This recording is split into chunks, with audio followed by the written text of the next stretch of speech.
Welcome to the Chicago Home Partner Podcast. I am your host, Amanda McMillan.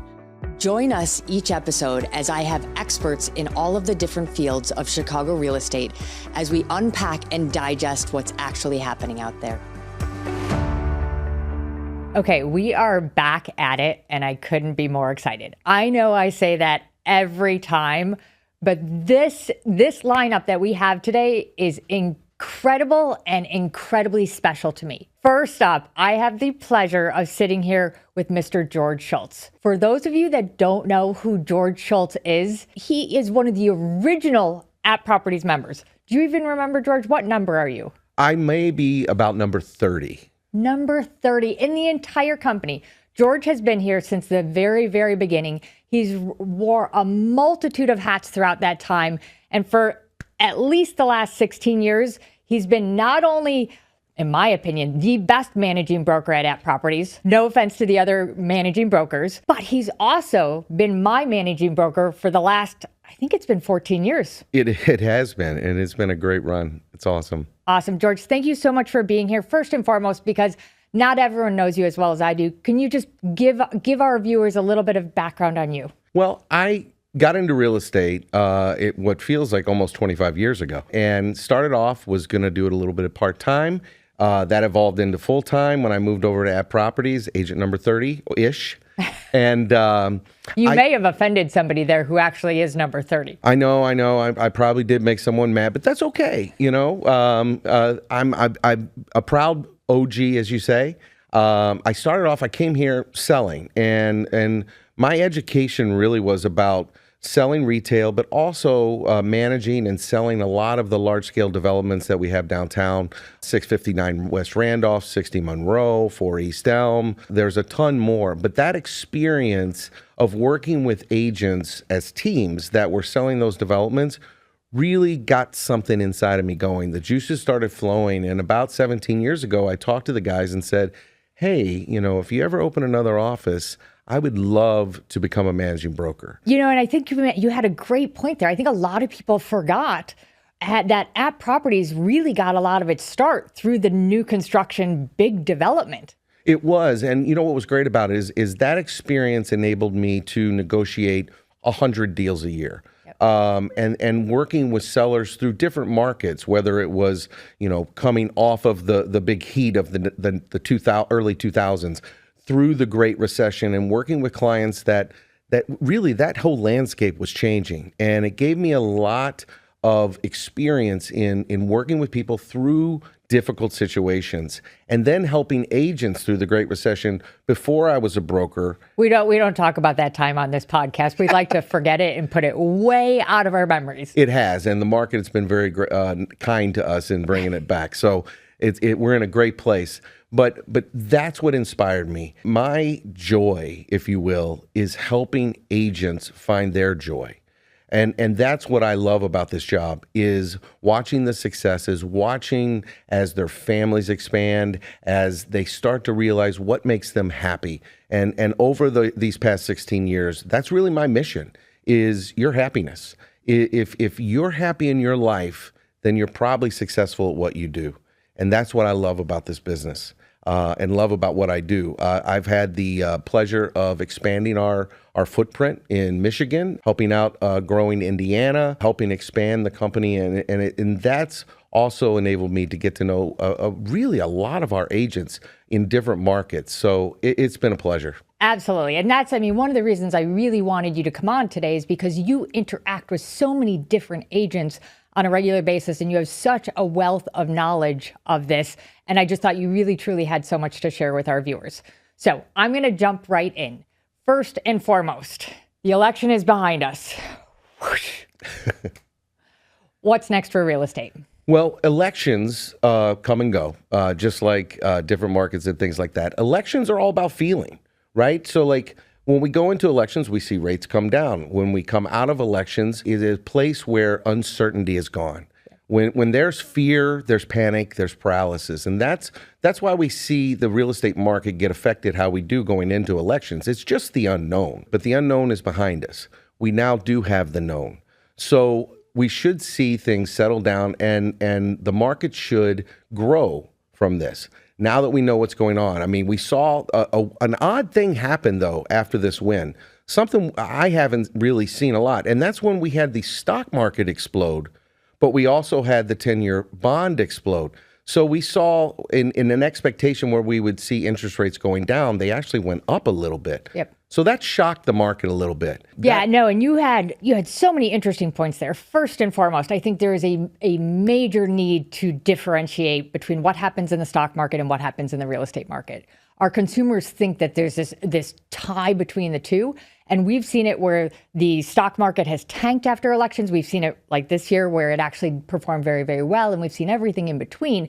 But there is no direct correlation between what happens in the real estate market and what happens to our stocks, bonds, the financial markets as well. And I think that's incredibly important. The other thing that you said that I really think that we need to dive in on, and I love that you use the word paralysis. I have said it now. I believe we probably are about the same. This was my 6th election that I've worked through. And I think you're probably right about there too, right? Yeah. Over all those years, all those different elections, we've always noticed the same thing. That paralysis happens in the months leading up to the election. Once we have the news, good, bad, whatever it is, that paralysis subsides and we push on and we move on. And that's what we were saying. And actually, I believe we've absolutely seen it, even though it's a slower time of year. Well, you're so correct. I mean, the fall is traditionally a slower time and going into the holidays, but generally elections are doubly as slow. Mm-hmm. But it's not for what people think. The facts are that the market is good. The facts are that interest rates were coming down. All these things should make real estate move faster, but it's that fear that keeps people from moving forward. And like you said, I'm just glad it's over. Because now that it is, people are starting to come back out. They're starting to realize, hey, I got to move. Yep. I mean, the bottom line is if you need to move, you need to move.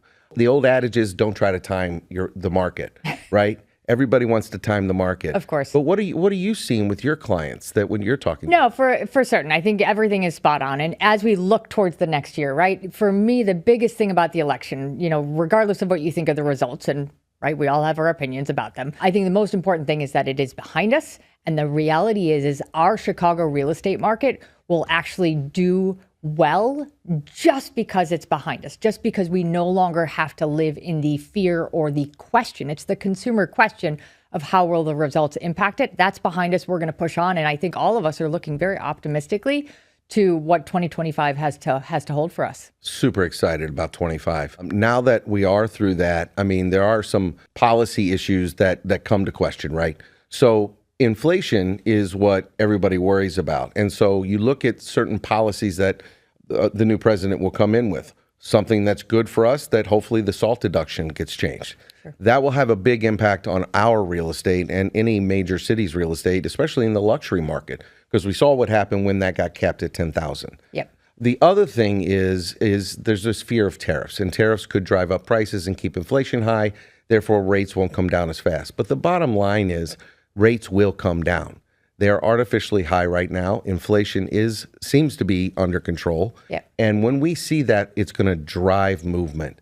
And what excites me is that this pent-up demand that's still there represents not only demand for homes, but it also will give us inventory, because a lot of that pent-up demand is people that have chosen to stay in their home for a low interest rate. So we're going to go from one hot topic to another hot topic. And by hot, I don't know if I necessarily mean good. We are now months into the enforcement of the NAR settlement. And I really wanted to kind of get into the question to say, how do we think the market has reacted to the settlement changes that have been put into place? I think our market's reacted very well. I mean, the bottom line is there's a huge change that amounts to getting to the same place in a different way. We take a right at the beginning of the transaction, and then we take a couple lefts, and we're right back where we were before. There is no doubt in my mind that the way that real estate happened before was very efficient and the most efficient market in the world. That's gone. What we all have to remember is we have a new software system to work within. And the old software system was great.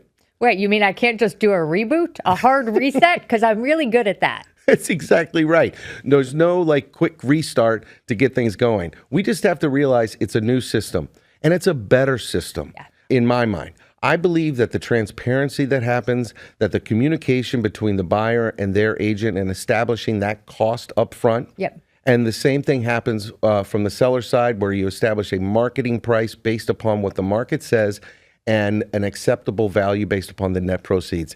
It's all the same conversations, except more transparent and more clear. I absolutely love it. 1,000%. And it's funny, right? As somebody that's in the middle of it, the way that I'm having my conversations right now with my buyers and my sellers is that the reality is that nothing has changed except for the conversation, right? The conversation has changed in how we talk about it so that everyone is 1,000% in the know of what we're doing. They understand all the different aspects of it. But I can tell you, in every transaction I've done since we've kind of put some of these changes into place, the end result hasn't changed at all. The numbers are all where they were before. It's just that everyone is very, very aware. Everyone knows I love transparency. I have nothing to hide. And trust me, if I did, it's personal stuff and it's way back in the closets. But from this perspective, like from this business perspective, I love it because it just means that everyone is really educated and understanding what we're doing. But I have seen absolutely no real impact on that. Now, the one thing that I'm interested to see how it moves forward on is as we transition into a more competitive market. When we transition into a more competitive market, I think there are, in my opinion, it's going to be different, but I think there are some really unique opportunities for people to separate their offers from the pack. I think there's really some benefits that people aren't thinking about quite yet of how to kind of remove those commissions from the offer basis to still end up being a winning bid, but still getting them compensated and covered. So I'm actually so excited for what these next few months bring, because I think your really great agents are going to find ways to kind of break through the glass ceiling and really use this in ways that our clients are going to succeed at the utmost level. I mean, you're exactly right. The great agents are going to be greater because they're able to articulate their value and help their clients understand how to make the best choice for them. That's what I love about this, is that it's really, we've always wanted to raise the level of professionalism in our business, and this is going to take it to that level. And it is a great opportunity for those that really understand, like getting educated on every facet of this will help you to strategize with your client and give a winning bid. And there's so many great ways to do that. And I'm super excited about it. And I'm so glad to hear, that you've embraced it. I know you have. Here's a quick story that I love it because it just happened. I had an investor buying, a cash buyer. And basically I said to him, okay, we were putting together the offer. And I said, well, just pull the commission structure out of it completely. And he said, well, why would I do that? And I said, for you, you're paying the cash the same regardless. If we pull it out of the purchase price, number one, you have a lower tax basis. Number two, you're paying less fees at closing. Number three, everything is at a lower price moving forward, and your numbers at the end of the day are going to be lower, even though it's costing you essentially the same. And he's like, I never really thought about that.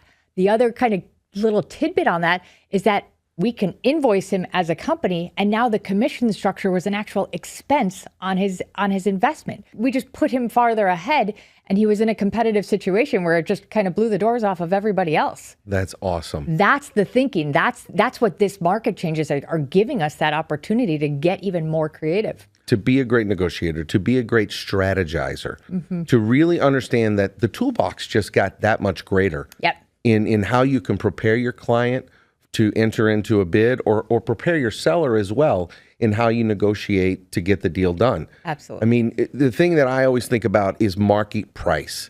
What we're negotiating is price. What is acceptable is a net proceed, and what costs me to purchase. If someone can afford to take that out and make it less complicated, win-win. Right. No, and as I said, I'm really excited to see what this next chapter looks like. That transitions us fantastic into our next question as we talk about things that we're excited about. What do you expect to see in 2025? We have, and this word may get overused, there is an amazing opportunity coming. This market presents people that have waited a long time to move. It presents the opportunity of lower interest rates that will drive velocity. We've seen over the last few years transactions really fall off nationally and locally. We're down about 2% from last year. But next year, I think what we're going to bring out is more inventory, and that'll grow the transaction flow, and we're going to see a lot of movement in the market. So 25 promises to be very good for both buyers and sellers. Yeah, I think there's so much good content in there. First and foremost, I think it's important to differentiate. When we talk about the number of transactions being down 2%, that might not sound like a lot, but we have to understand that every year since 2020, we've been down more and more and more. So when you compare it back to what a normal market looks like, the number of transactions is low, and that is so, so important. Also, this idea of the interest rates going up. There is not a real estate economist out there that's going to argue with the fact that the minute those rates go down, that we have all these people sitting and waiting on the fence post that are going to dive in, which is one of the reasons why we are trying to encourage some of our buyers that now I know the rates feel ugly. I know that feels a little bit difficult, but if you can get in now and then refinance at that point in time, then you're going to be in a position that you're better versus waiting for the rates to come down and then have the price go up. And as I tell people, you might be paying the same price for the same house. You just spent more on it and you didn't get as much equity along the way. You just made a phenomenal point. And that is, you need to be starting now. Buyers and sellers right now need to be meeting with their agent, especially one that knows what they're doing like you. I always say that our value is not in setting up searches. Our value is not opening doors or driving someone around. I like to tell people that I have in my life worked in a restaurant. Right now, I don't. Exactly. But the order taker is not where our value is. No, our value begins in that consultation. And that consultation for me can happen at any time. Yeah. It could happen a year before they actually decide to go out there and buy. The thing that we can do best for our clients is help them come up with a plan. Consult with them what they should be doing to their home to prepare it to sell.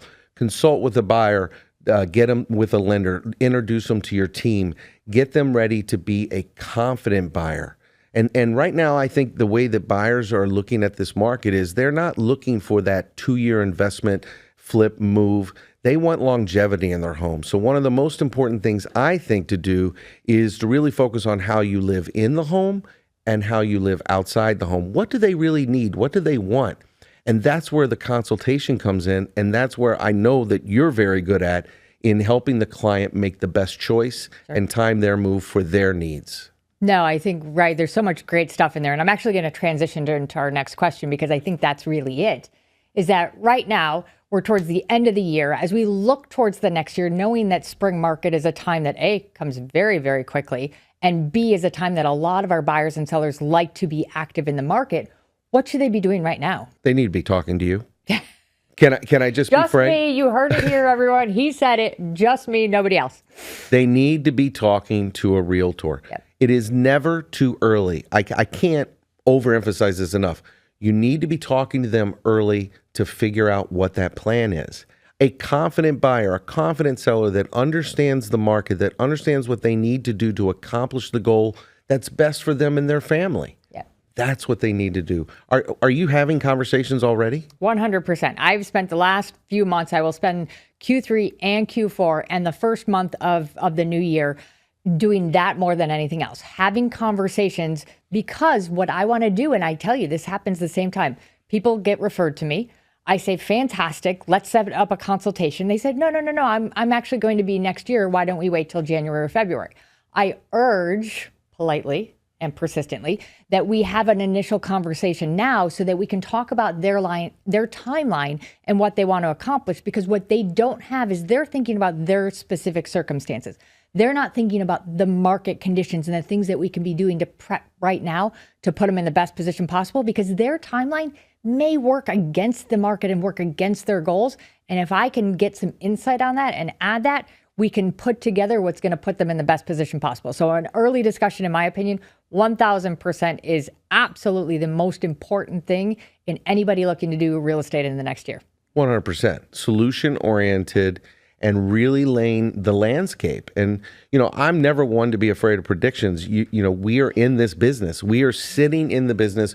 We know the business. So it's okay to make a fact-based prediction. We need to be there for our clients and help them understand what the future may hold for the market and how that impacts their timing and what they need. Yeah, that's the point in my discussion where I pull out my crystal ball and I look into it, and I hope a lot, based off of 23 years of experience, that I've got a good vision on it. But no, I think that that's so right. And it's funny because I think a lot of consumers, I think it's a respect level. They're afraid of engaging us too early, that it feels, I have so many clients say to me, Amanda, I don't want to waste your time. I'm not ready. It is not a waste of time. It is imperative for me to be able to do my best job is to be as involved as early as possible. I have certain clients that I start 3 years in. I have certain clients that I start 3 days in. There's everything in between. But the more time and understanding we can have of what our consumers are looking to accomplish, the better job we can do and the better we can articulate to put a great plan. You know, I said, there's been never a point in my career that I've ever called myself a salesperson. I promise you, I can grow a fin from my back. I can negotiate with the best of them. I can do all that. But my value to my clients, I should never be negotiating with my clients. My value to my clients is all of the advice, the counsel. I'm a consultant. I'm an advisor. I'm those things. And give me the opportunity to do those. That's not wasteful at all. Honestly, that's what makes you so great. I mean, the epitome of a great realtor to me is all about demonstrating care, duty, loyalty, and skill. How you work with your clients, how you fiercely negotiate to give them the best result for them. It's all about them. That's what I love about you. I'm going to tear up here, guys. Getting a little emotional, and I'm not an emotional person. Okay, so I'm going to lighten this up, hopefully tagging off of that, but maybe throwing a little bit of fun in there. We've worked together for 14 years. Now, that's longer than most marriages succeed in this world, right? With that in mind, knowing that I am professionally opinionated, headstrong, driven, I'm sure there are a lot of other lovely adjectives that go into that as well. What's it like being my managing broker? You are all about the truth. And that's what I love about you. So you're about the easiest agent I've ever had to manage. And I say that intentionally. My husband would disagree with that statement. I'm sure he would. Especially when it comes down to decisions. I know that hopefully that you give him a couple of decisions here and there. Maybe. Absolutely. There's a few freebies along the way. But you said it best earlier. Like, you are opinionated, but your opinions come with expertise. Like, you know, I love criticism. I don't mind it. And you give it when it's time to give it. It's not something that I fear. It's a great conversation. I learn something every time we speak. And that's what I appreciate about you. I love your honesty. I love your commitment to this industry. And most of all, I mean, I love your commitment to your family and your community, but your clients. It's all about the clients with you. And that makes managing you about the easiest thing that I could ever ask for. Awesome. Well, nobody in my life has ever said that I was easy to deal with or manage. So there is a first happening here today, guys. We're going to take it for what it's worth. I appreciate it. It's been a pleasure and a joy to work with you, George, because I think you understand that about me, is that I have an incredibly high level of expectation of myself first and foremost, and then everybody that I bring in with me. And I always say that I would never expect anything of somebody that I didn't expect of myself first, but I like to think that together we can all elevate what we do. And I think that over the past almost decade and a half, we've elevated to some pretty fantastic places. We sure have. And I'm grateful. The gratitude runs both ways. Okay, now let's do a little bit of fun stuff, right? We've talked about a lot of serious stuff here today. We are in the season of winter. Not always my favorite because I don't like cold, but I love Chicago in the winter.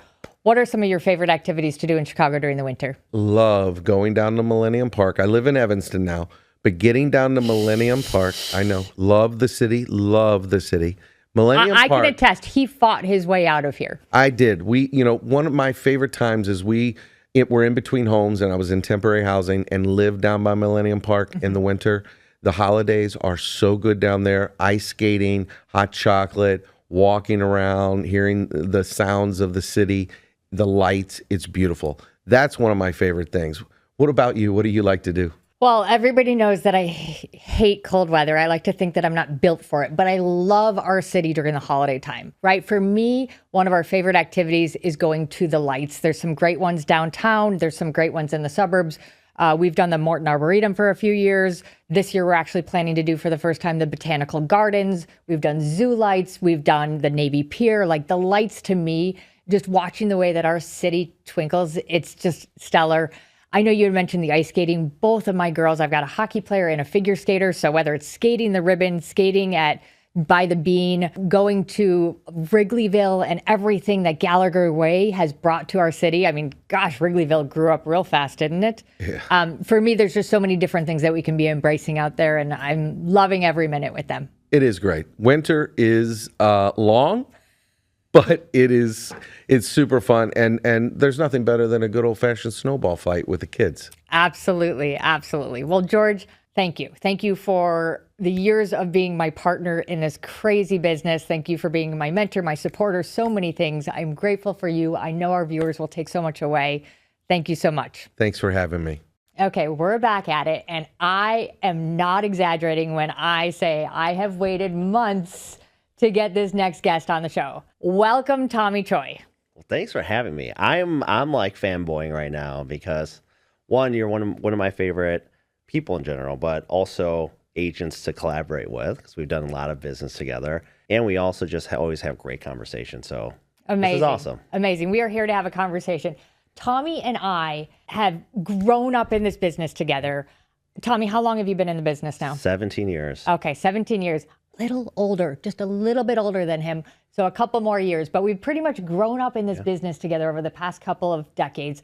I have had the extreme pleasure of watching you evolve in this industry, and the evolution has been mind-blowing. Tommy has literally worn every hat in this industry, which is part of the reason I wanted to have you here. More importantly, I wanted to have you here because, as you said, we have great conversations. Yeah. Tommy technically is, right? We're gonna get technical. Tommy's a competitor. Boo. But he's never been a competitor. Yeah. Tommy is somebody that I've always felt like is in my corner, pushing me on, supporting me, collaborating, like doing so much. Tommy, give our viewers a little bit of your background and tell them what you do. Yeah, no, well, thank you. I mean, that's a awesome intro. You just lifted me up. I've been, like I said, in the business for 17 years with my business partner, who is also my best friend, college roommate, Josh Weinberg. And I wear a lot of hats. You know, obviously my passion is the real estate space, helping people achieve the American dream, buying and selling. But then throughout that journey, it really stems from a foundation of gratitude, me being grateful for what this profession and industry has provided for me, my family, opportunities for our team.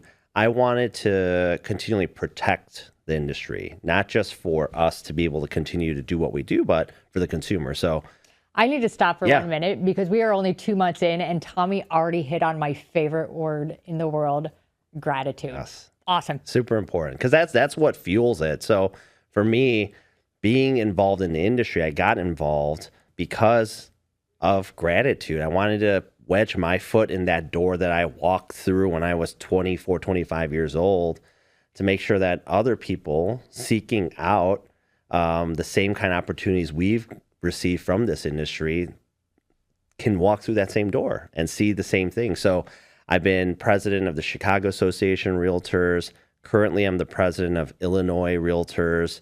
I was the vice president of the National Association of Realtors. So I've continue on with that journey to make sure that our industry is protected and the consumers Not to mention, let's not skip the fact that you've been a top agent for at least a decade, run an incredibly successful team, and have also a very successful coaching business in the side. And we're not even scratching the surface that he's got an incredible family with a lovely wife, and he's raising 3 amazing little girls on top of it. Future CEOs, as I call them.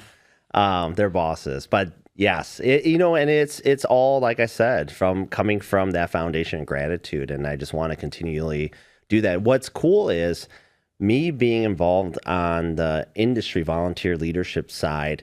You hit on the head. It also motivated me to continue to be a top producing agent throughout these years, because part of the reason why I also wanted to get involved was I saw other people in leadership roles, and this is not me throwing shade, but they weren't actively selling, or they were older towards retirement. Maybe this is like a victory lap thing for them to be a president.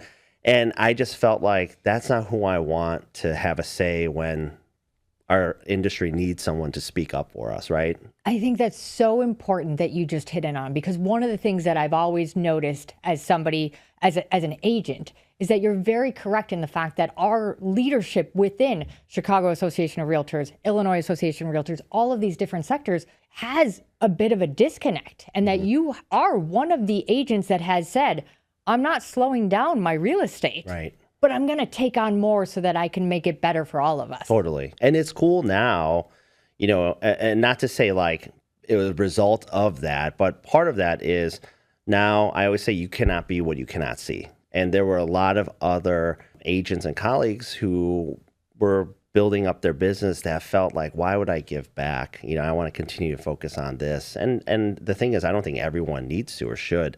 But that helped open another door where I think other agents say, okay, cool, I can do both. Yep. And now you see more diversity, representation, perspective, you know, so it's cool to see what's happening, especially here in Chicago. So awesome. Okay, I'm going to dive deep right off the bat, because this is a conversation that you and I have had many, many times, and I want to make it public because I think it's so important, right? There are a lot of people, consumers, other agents, people within the industry that look at us 20 years in and say, wow, look at them preaching from their thrones. They're so successful. Yes. The reality is both you and I started from a much different place. Yes. Right? Tell me a little bit about how having a more humble start in this industry helped pave your way to where you are now.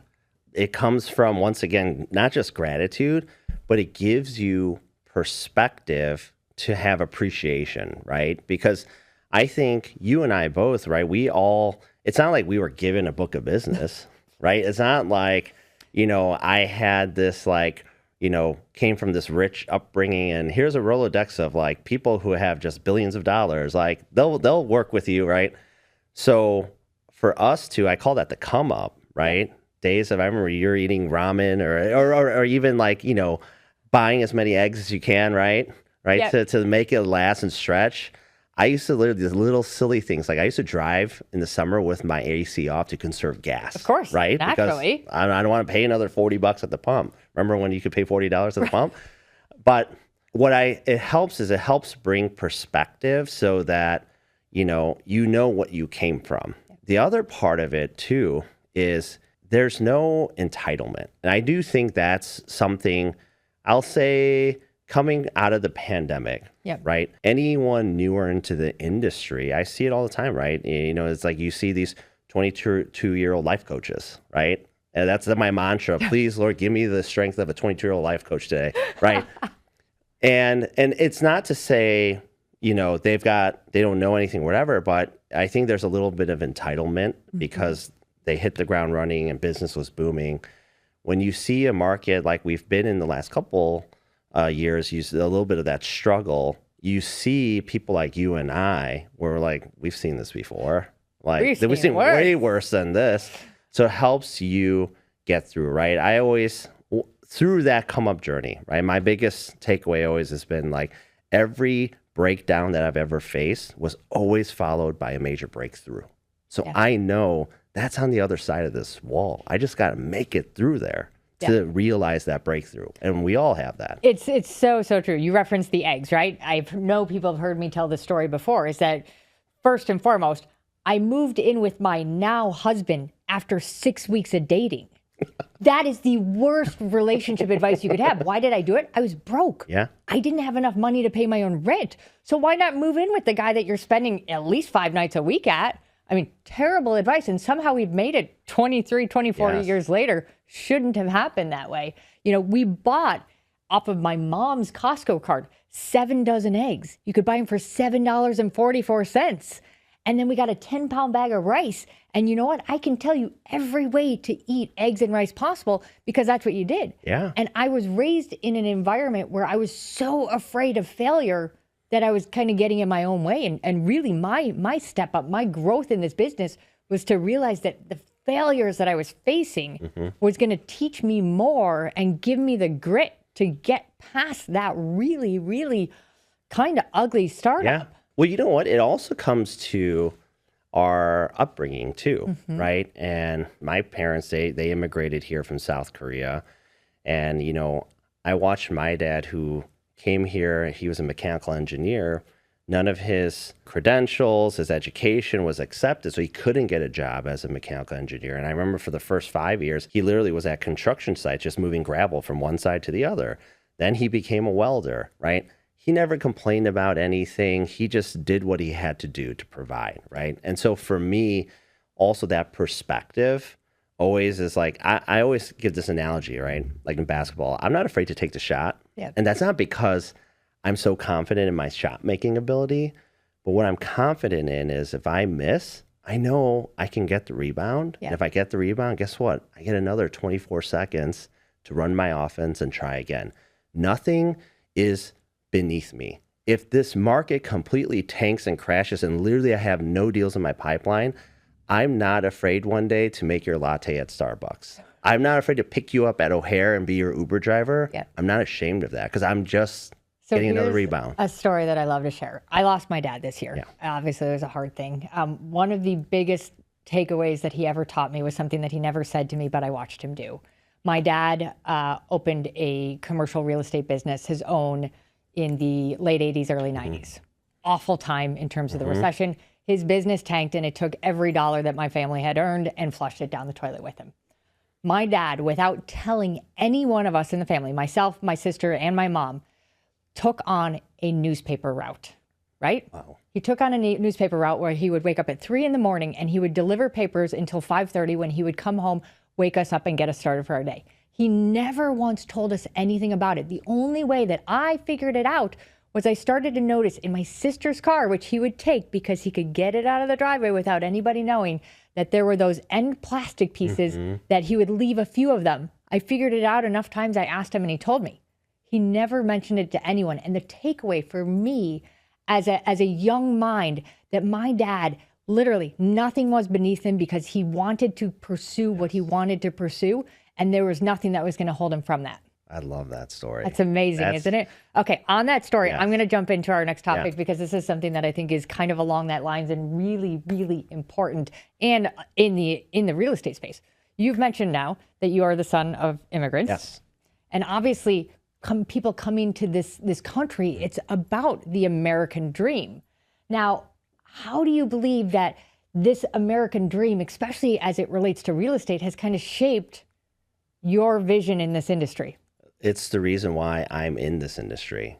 I'll tell you a quick story. My grandfather, he came here first, and then my dad came out 3 months later. And he came out here like many immigrants looking for opportunity. But for him, a big piece of that opportunity he sought after was to own his own home. Okay. And it wasn't from the practical sense of having a roof over his head. For him, it was solely pride. He wanted to put a stake in the ground, say that piece of Chicago, that piece of America was his because he worked his ass off, right? He reminded me of this from a young age, right? Ever since I was like 6, 7, my earliest memories, he always told me, just because you were born here, don't get it twisted.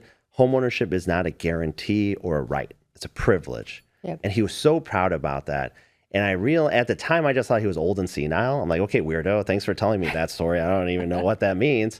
But when I was at this corporate crossroads and I was burnt out and I needed to change professions, that story started to sprout in my head. And real estate, that's why the spotlight was on real estate. That's why I'm here. So when we talk about the American dream, literally I tell clients, I'm like, you're not a unit or a transaction or a deal. Like it's my way of honoring my grandfather, Yep. right?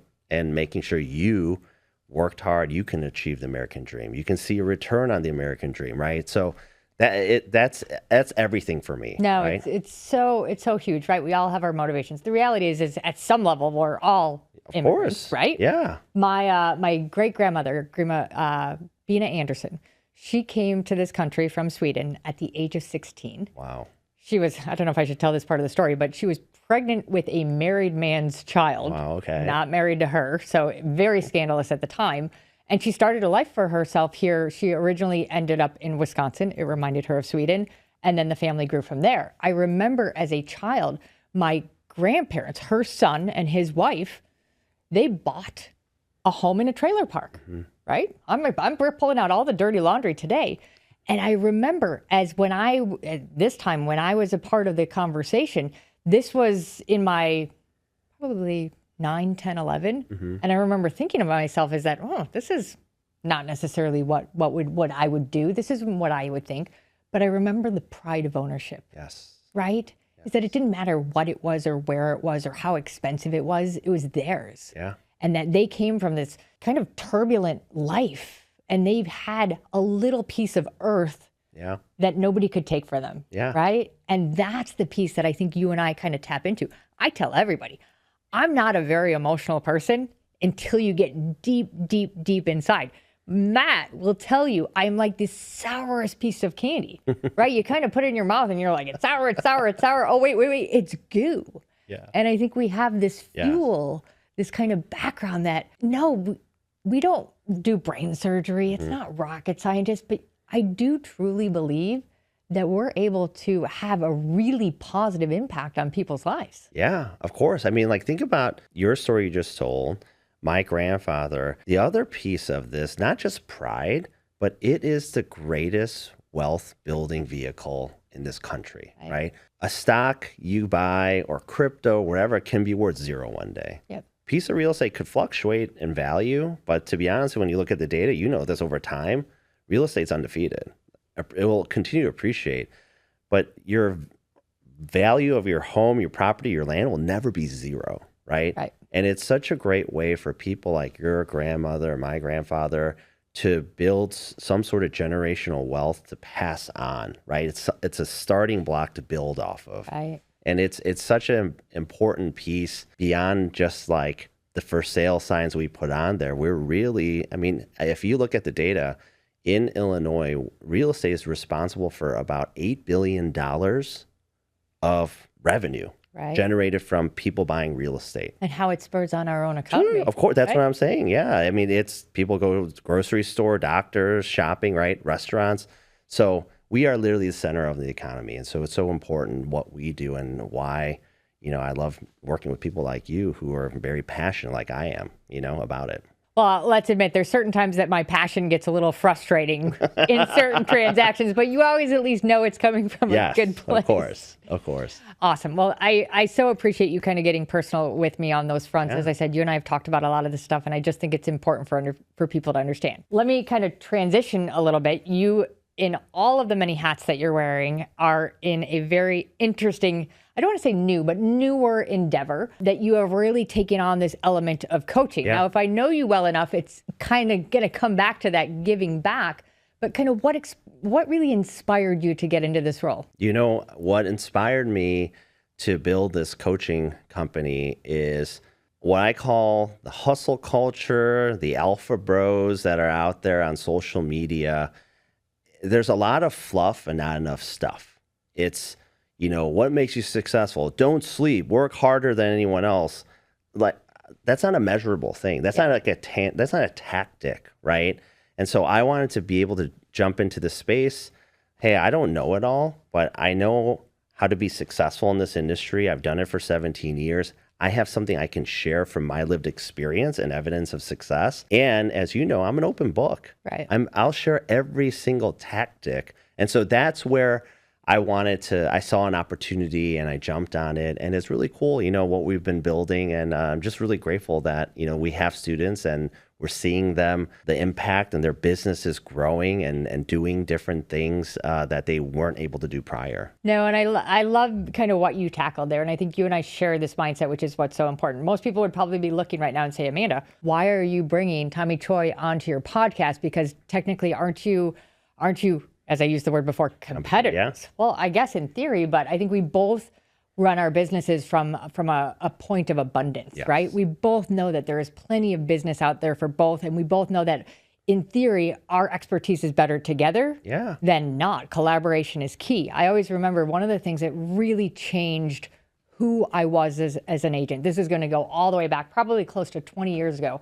I had the pleasure of seeing Tim Saunders, who at the time was the Chief Solutions Officer for Yahoo. Mm-hmm. He spoke. And at the time, and this had to be early 2000s, he wrote a book that was called, I know I've mentioned it here before, Love the Killer App. And what I love about it, this was early 2000s. This was before smartphones. This was before any of that technology. There were no apps.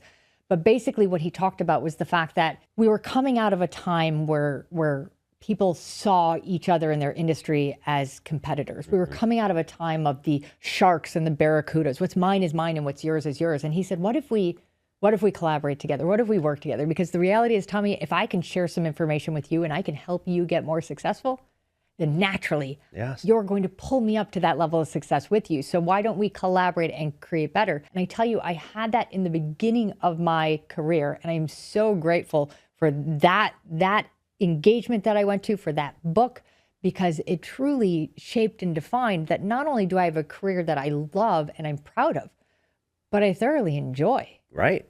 Having that abundant mindset is a way to have a sustainable just life, because I don't want to constantly be looking over my shoulder and looking at what other people are doing and trying to be better than anyone else. That's exhausting, right?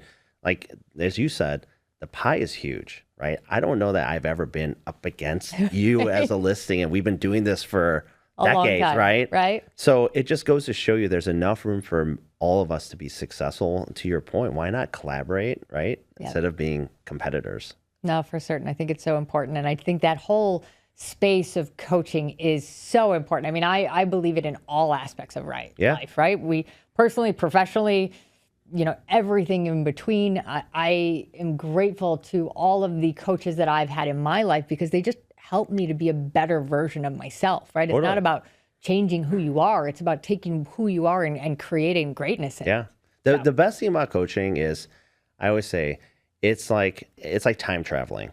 I can learn from you 5 to 10 years of knowledge without having to age 5 to 10 years. Yeah. And that's where I think there's such a benefit in aligning yourself with the coach. That's so true. Okay, we probably should talk a little bit about real estate since we both are knee deep in the trenches at all times. What do you think are the major challenges that are really facing our buyers and sellers in the current Chicago marketplace? Well, I'll tell you, there's two things, right? I'll say only two. Two main things that come to top of mind. First one I will tell you is, and this is a recent thing as of August 17th, right? Everyone knows about this compensation lawsuit and changes from the settlement.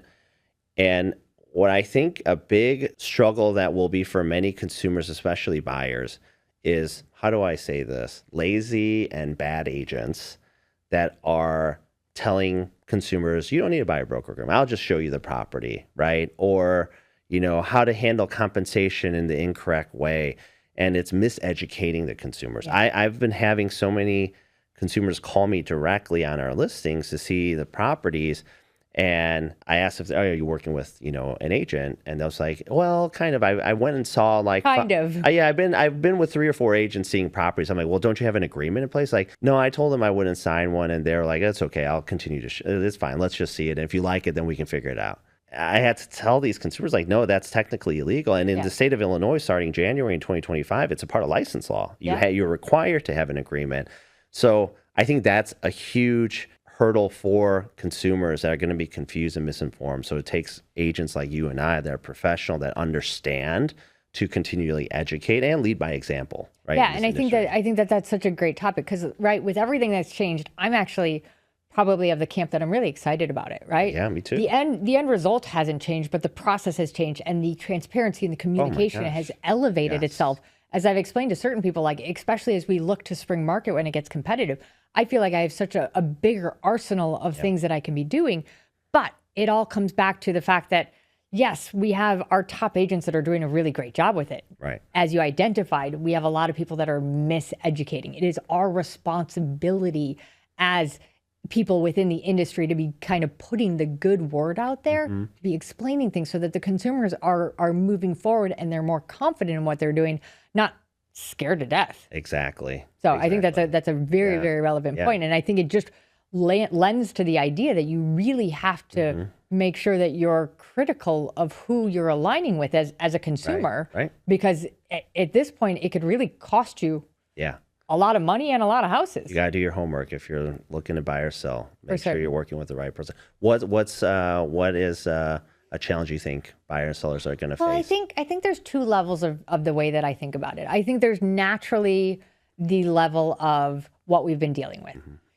not enough inventory, pent up demand, high interest rates, when those interest rates come down and what that looks like. Like, I think that those are the things that people know, but I think there's so much behind the scenes also. Some of it, which is luckily behind us, but it's some of this that keeps kind of rearing up its ugly head.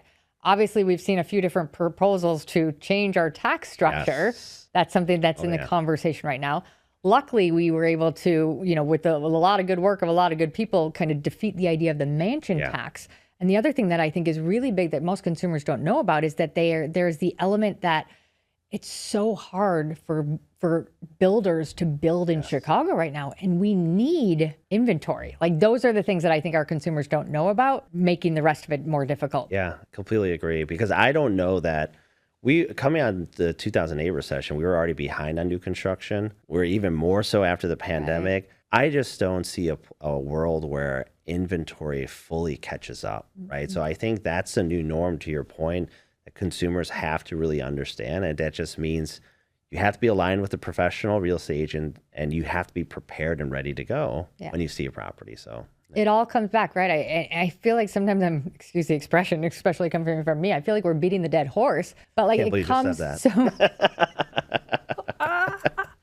it comes so much back to making sure that you're with the team that's going to support your needs, right? That has never been more important than it is right now. I think that's kind of the common consensus. And I'm not saying it's got to be mine. I always say that. I'm not for everybody, but I'm saying to have somebody in your corner that is able to navigate these very, very muddy waters, volatile markets, everything like that, it's not clearing up anytime soon. Yeah, agree.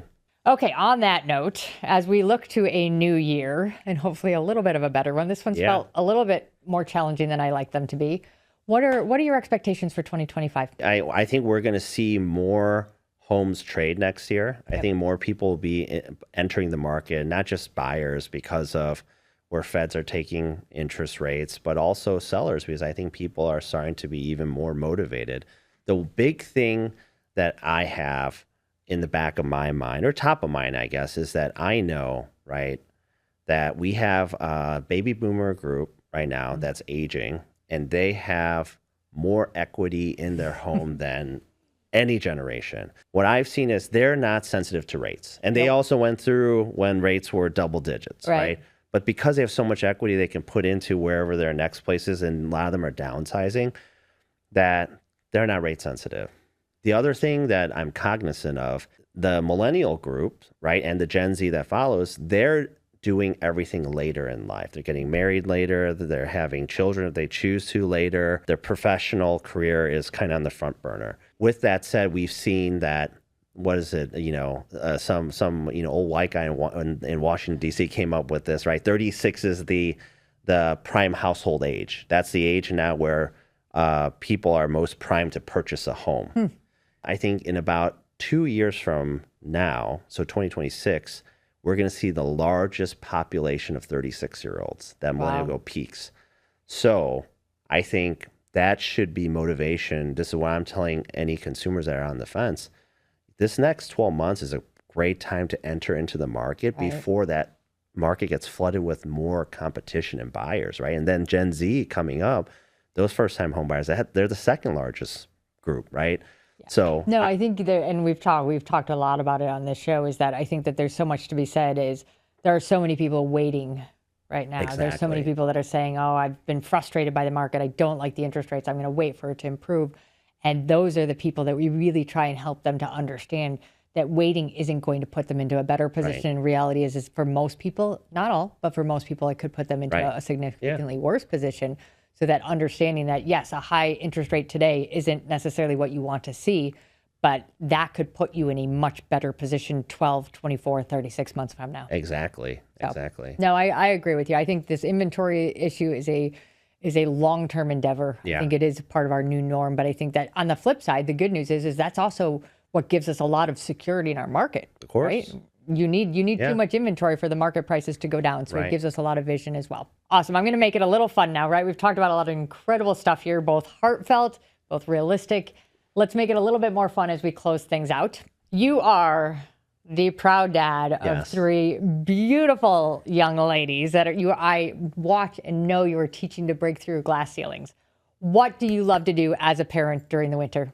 Oh, I love that question because that answer has changed so much.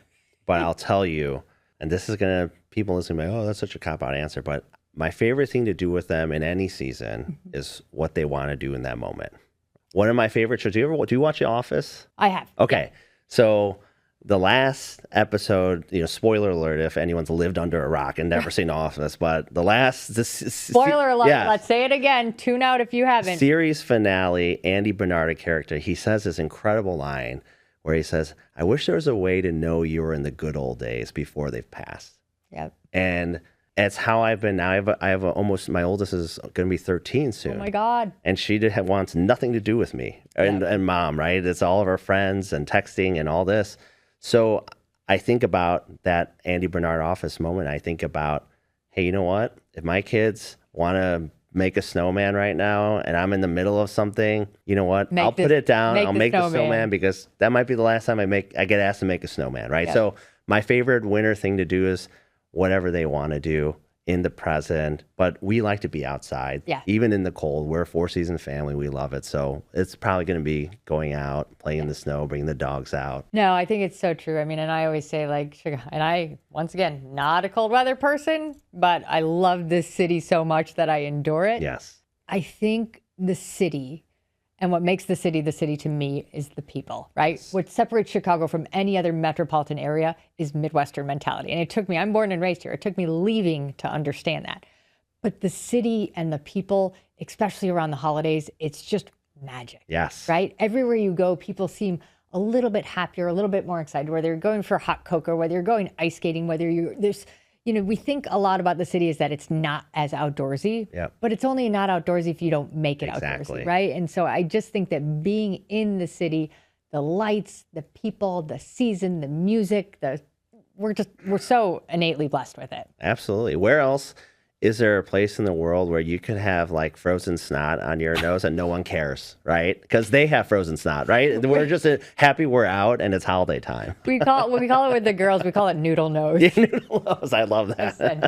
So I'm going to wrap us up with that. Tommy, such an honor and a pleasure. I love just sitting here talking with you. Thank you so much for being here. Thank you for having me. It's an honor. Until next time, Chicago.